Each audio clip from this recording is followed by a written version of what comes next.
Jangan lupa like, komen, dan share YouTube TVRI Bengkulu dan nyalakan loncengnya ya.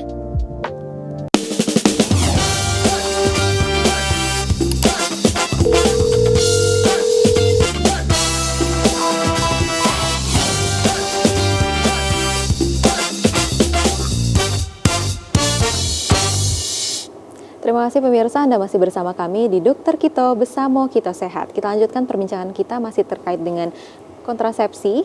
Kita lanjutkan ya dok ya, masih terkait dengan kontrasepsi. Tadi kita bahas terkait dengan yang ibu menyusui. Kalau untuk ibu non menyusui nih dok, atau yang biasa aja nih, yang sesudah melahirkan, kayak udah 2 tahun setelah melahirkan, itu yang paling bagus apa dok kontrasepsi yang diambil? Oke, kita lihat di slide ya, kebetulan ada di slide nih. Ini untuk wanita tidak menyusui ya, jadi bisa pilihannya IUD, sterilisasi, kondom, kontrasepsi, progestin, alami, dan PKK ya.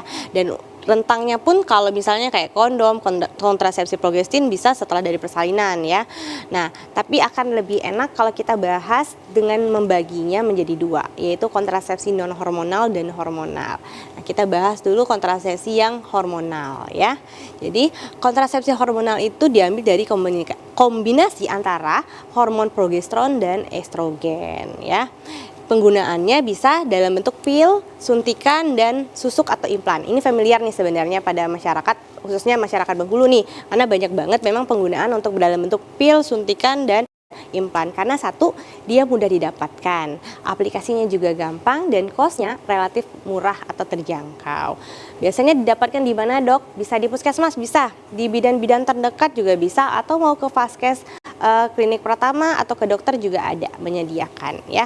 Ini gampang, tapi tadi harus menyesuaikan juga dengan kebutuhan. Tapi kalau sudah menetapkan ingin menggunakan yang bentuk hormonal, inilah pilihan-pilihannya ya. Cara kerjanya yaitu mencegah lepasnya sel telur wanita dari indung telur dan mengentalkan lendir mulut rahim sehingga sperma tidak dapat masuk ya. Artinya tidak menempel dia ataupun akhirnya menggagalkan pertemuannya ya, mencegah lepasnya si sel telur ataupun ovum. Oke, ini tadi ya prosesnya. Nah, kita masuk ya ke pil KB. Jadi ada 2 jenisnya ya. Yang pertama mini pil atau yang progestin, cocok untuk ibu menyusui yang kita bahas di awal.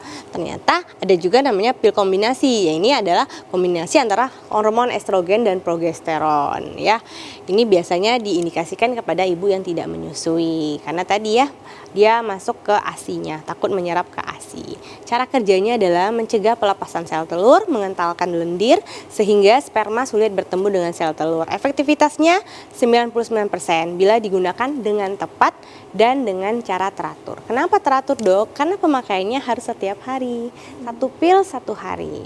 Jadi kalau lupa gimana? Nanti kalau lupa akan ada trik-triknya. Tapi usahakan untuk tidak lupa. Karena kalau lupa resikonya tinggi untuk terjadinya konsepsi atau kehamilan. Oh, berarti kekurangannya kalau yang pil itu mudah lupa ya dok ya? Iya, karena pemakaiannya tiap hari. Kadang kan manusia ya namanya ya.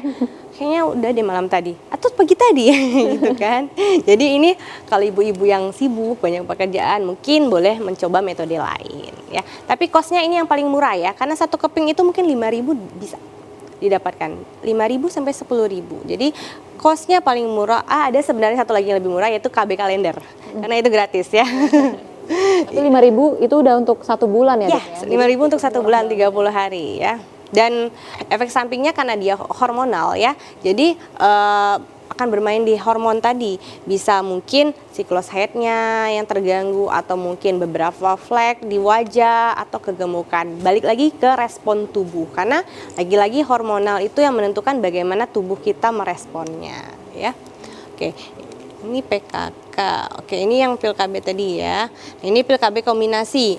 Jadi sebenarnya pil KB kombinasi ini bisa juga untuk kontrasepsi dan non kontrasepsi. Ternyata dia juga bisa untuk terapi. Terapi apa? Siklus haid ya. Siklus haid yang kacau bisa diterapi dengan pil KB kombinasi. Kemudian misalnya untuk nyeri head atau dysmenorrhea juga bisa. Kemudian untuk sindroma PMS juga bisa. Ataupun untuk akne beberapa juga bisa. Tapi balik lagi ini harus dengan indikasi dari dokter. Untuk kontrasepsi sebagai KB sementara dan pada ibu tidak menyusui.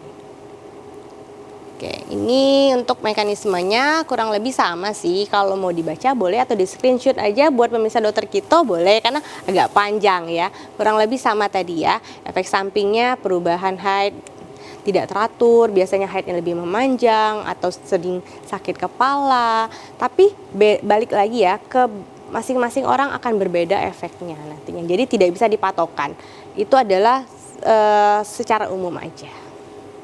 Kemudian keuntungannya ya, menjaga haid tetap teratur, menjaga kesehatan kulit karena dia bermain di hormon tadi. Beberapa mungkin bisa ada kenanya, beberapa bisa malah lebih sehat kulitnya. Iya, benar. Kemudian kalau kekurangannya dapat menyebabkan mual dan sakit kepala ringan. Biasanya selama 3 bulan pertama pil KB itu, ini jenisnya ya. Pil KB itu dia akan ada penyesuaiannya ya. Jadi akan ada penyesuaian, misal bercak darah di masa haid atau misalnya haidnya tidak teratur. Pada umumnya kalau KB hormonal itu memang efek sampingnya dia akan ada penyesuaian beberapa bulan biasanya. 3-6 bulan mungkin akan ada penyesuaian siklus haid ya. Baik ada flek di antara haid atau haidnya tidak teratur seperti memanjang ataupun memendek. Karena kita bermainnya di hormon tubuh ya. Kemudian bila ada pil yang terlewat, resiko hamil meningkat. Tidak dianjurkan bagi Anda yang mudah lupa ya. Perlu di highlight ya. Tidak dianjurkan bagi Anda yang pelupa. Oke, ini contoh-contohnya ya. Ini pil kombinasi, bagaimana ini merek-mereknya aja. Kalau mau lebih rincinya boleh ke puskesmas ya. Mau konseling KB, kita ada bidan-bidan yang kompeten di bidangnya. Dan gratis ya, untuk konseling itu nggak dipungut biaya apapun. Mungkin ke bidan mandiri juga boleh ya. Berarti kalau misalnya belum mau pasang KB tapi udah mau konseling terlebih dahulu, kalau bingung-bingung boleh datang? Boleh, tentu saja boleh. Jadi untuk mempertimbangkan pilihan-pilihan boleh dilakukan konseling. Karena biasanya yang datang tuh ibunya dulu ya. Ibunya dulu, nanti dia akan menceritakan kepada sang suami bahwa ada KB ini. Nanti boleh didiskusikan dulu dengan suami. Akan lebih baik jika dua-duanya yang melakukan konseling sebenarnya. Kemudian ini injeksi ya, ada jangka panjang dan jangka pendek. Bahkan ada yang tengah-tengah sekarang, intermediate 2 bulan. Jadi untuk injeksi suntikan KB itu ada yang 1 bulan, 2 bulan, dan 3 bulan. Tergantung mereknya, tergantung kebutuhan, dan tergantung kecocokan pasien. Oke, berarti banyak banget ya dok ya untuk pil. Tadi ada jenisnya, untuk yang suntikan juga dibagi lagi jenisnya sesuai dengan kebutuhan bagi penggunanya. Baik pemirsa, akan kita lanjutkan diskusi kita masih terkait dengan KB setelah jeda iklan berikut ini. Tetap bersama kami di Dokter Kito Besamo Kito Sehat.